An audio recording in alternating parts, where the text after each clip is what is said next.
Mike. All right, sure. Could you come check it for me?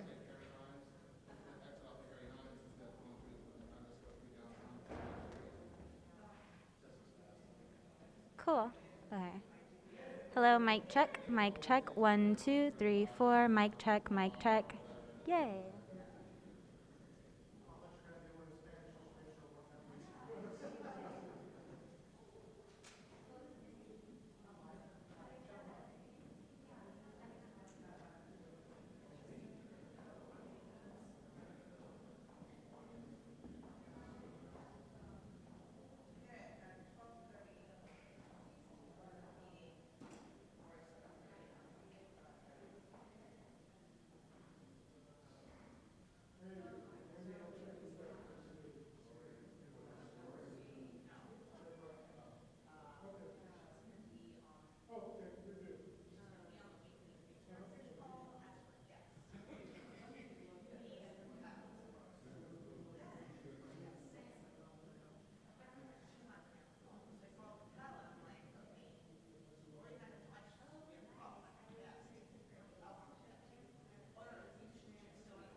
You ready? You good?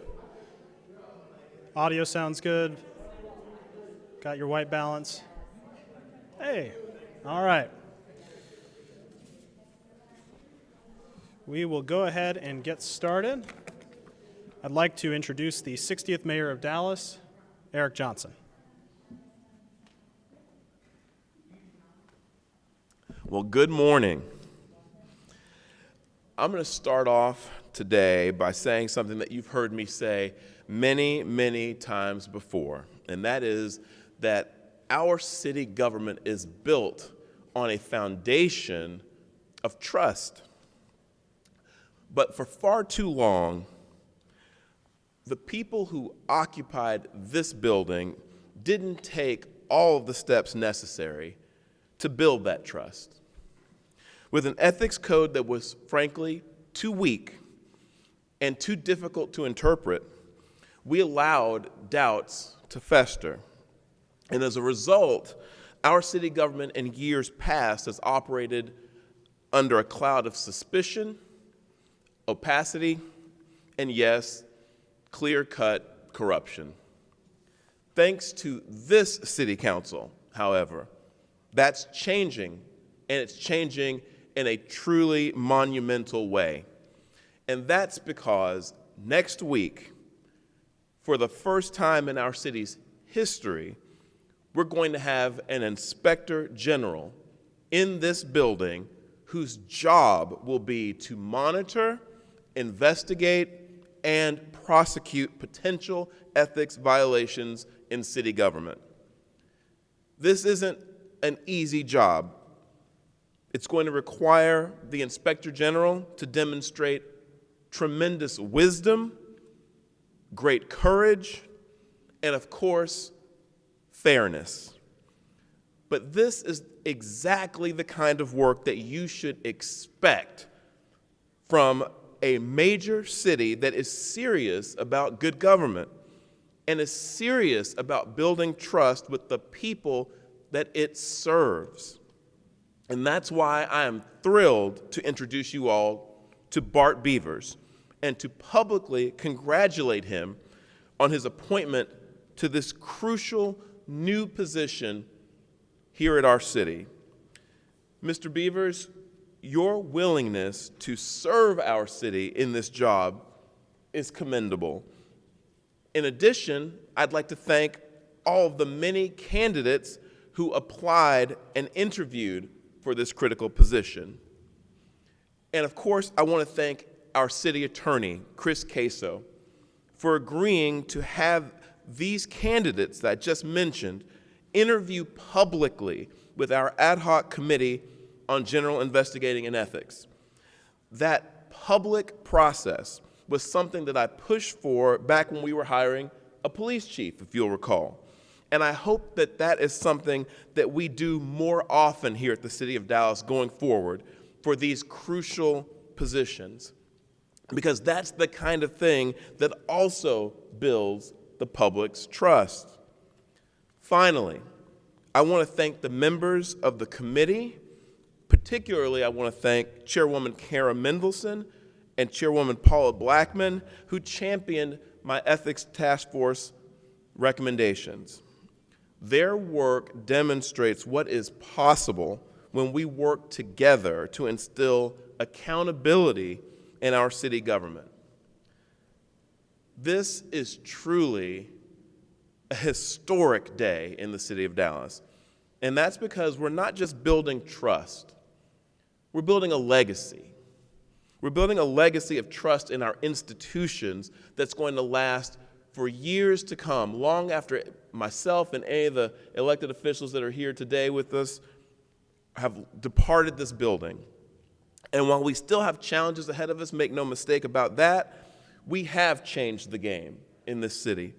Dallas is stronger now that we officially have an office of the Inspector General. And so with that, I want to say welcome, Mr. Inspector General, and without further ado, I'm going to turn it over to Bart Beavers. Come on up here, Bart. Thank you so much.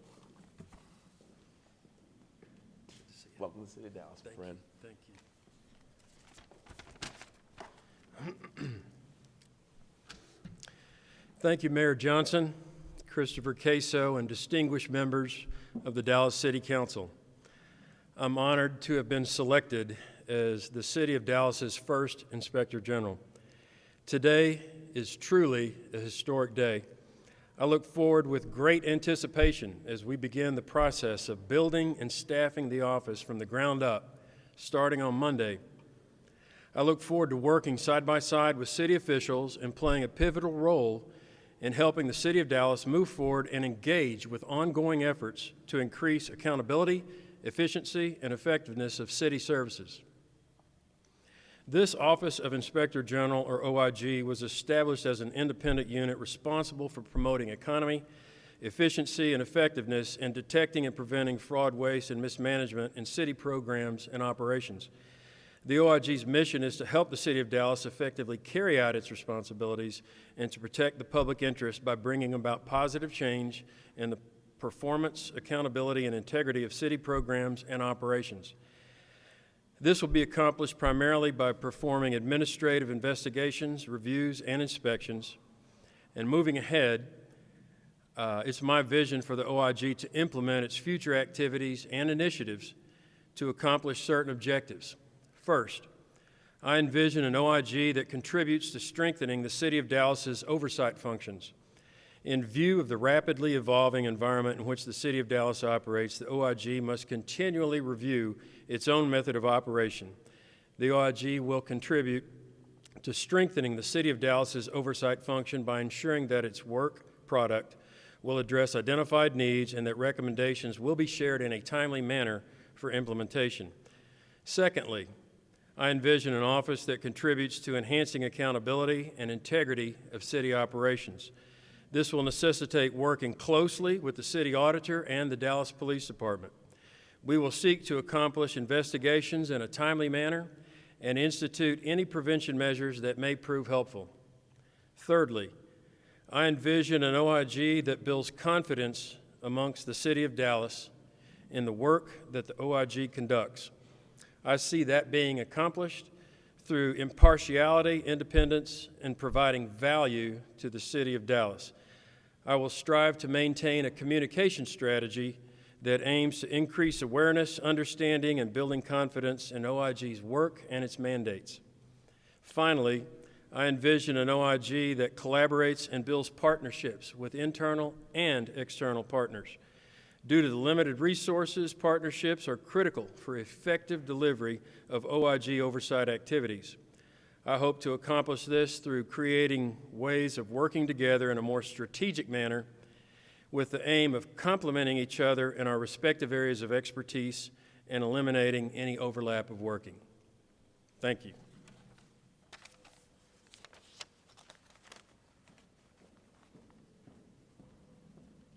All right.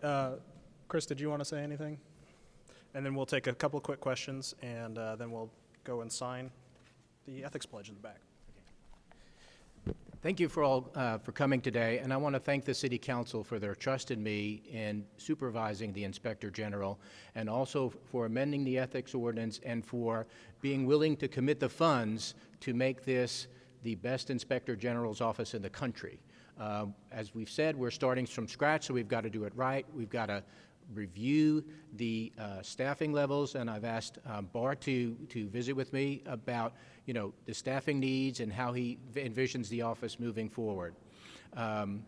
We reviewed several candidates, and Bart, due to his professionalism, his integrity, and most importantly, his passion for Inspector General work, made him the best candidate for the position.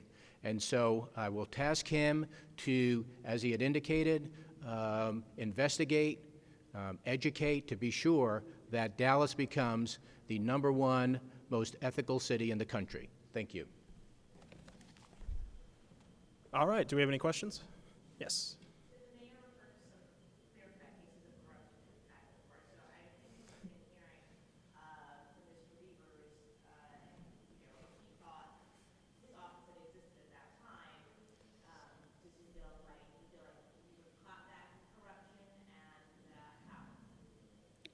All right, because we're streaming this as well, the question is, we've had some clear-cut corruption cases. We've seen that in federal court.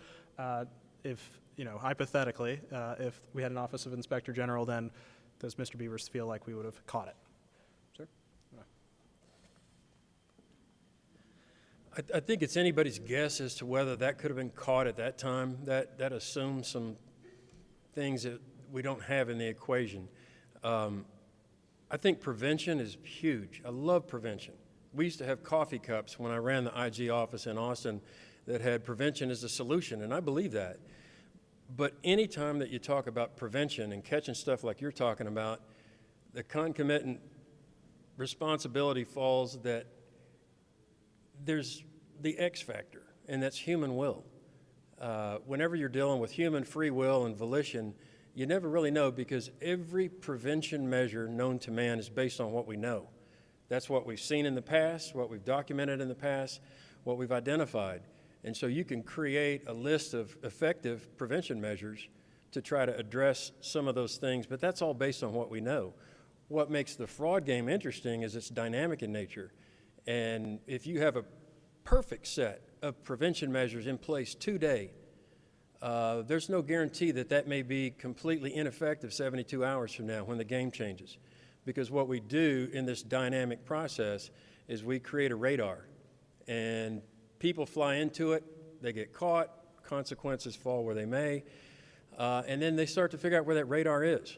And then they fly under it, and they fly over it, then they fly around it. So you got to move that radar. Then you got to create another radar or something. And that's an analogy to kind of give you an idea about the dynamic nature of the game, and it's played against some perpetrators who are very smart people. Your typical fraudster is not your typical criminal. They're very sharp folks. So it gets me out of bed in the morning. So I hope that answers your question.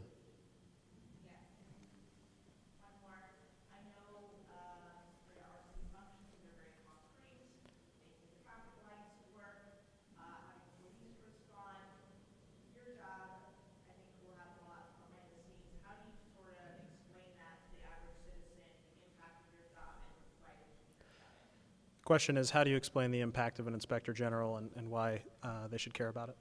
Why people should care about it? I think people should care about it because most people are smart, and they know that most people in government are honest people. They're not out to do anything wrong. They're there to support their families and provide for their families and so forth. But they also know that not everybody's cut out of that same piece of cloth. And when that kind of thing happens, that money comes out of the pocket of taxpayers. And it's important because public trust is something that's just, it's earned. Most people are smart enough to where they won't give you that. You have to earn it. You have to step up and show, we're doing some stuff here that's good, and it's earning that kind of trust. Now, that thing can be thrown away in a moment's notice with a couple of bad decisions by anybody. But I think people should care about it because public trust is important, and that is the glue that holds effective government together, in my opinion.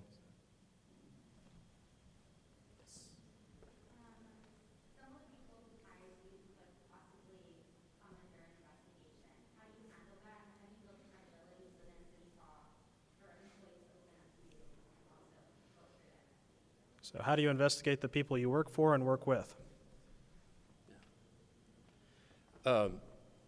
That assumes some facts that are not in evidence right now, but if that ever does happen, then we just treat everybody the same. I can tell you this, we don't go into any event, be it an inspection, review, or an investigation, expecting to find anything. What we do is we engage in the discipline of investigation, and that's we gather evidence, we examine that evidence, we analyze it, and we draw conclusions from that evidence. But we don't go spring-loaded into anything expecting to find something or expecting not. We go through that discipline, and we allow that evidence to tell us what did happen and what did not happen. So I guess to answer your question, hopefully that'll never happen. If it does, those people will be treated just like everybody else. Clayton? Obviously, it'll take some time for the department to get built up, hiring and everything like that. I'm sure you both can answer this.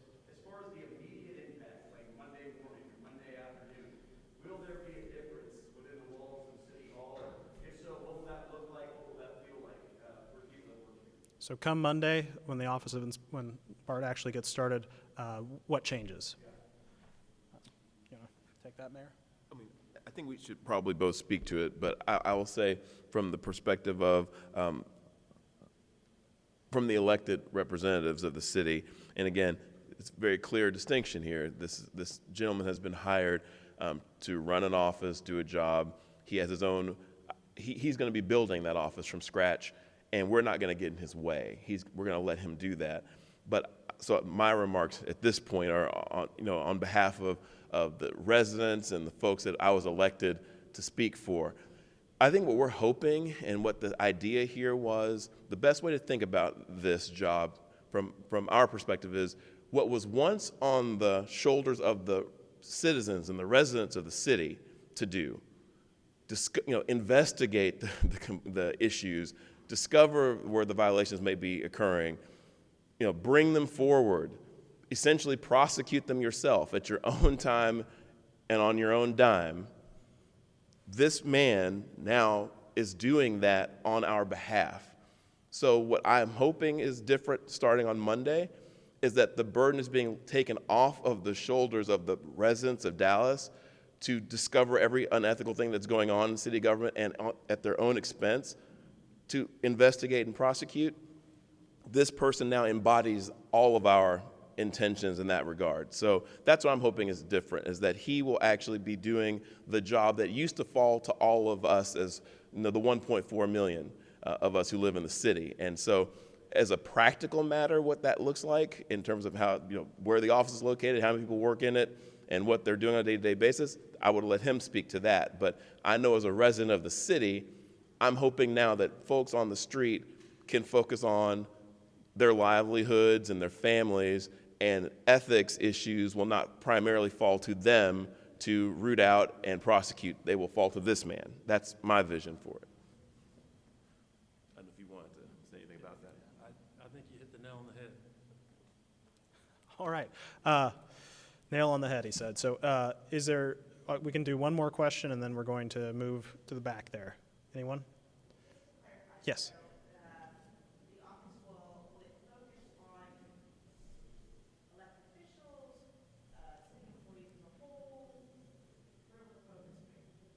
Where will the focus be? Chris, do you want to speak to that? Sure. The focus will be on a variety of people. It will be city officials. It'll be all city officials. It'll be elected officials, boards and commission members. It'll be city employees. It'll be persons doing business with the city. So Bart will review all those things. He will receive the information, tips, or when he does an investigation, and so his focus will be on all of those things. All right, thank you very much. We're going to head to the back there. If you want to follow us, council members, if you want to go to this table, we'll go ahead and get started on signing.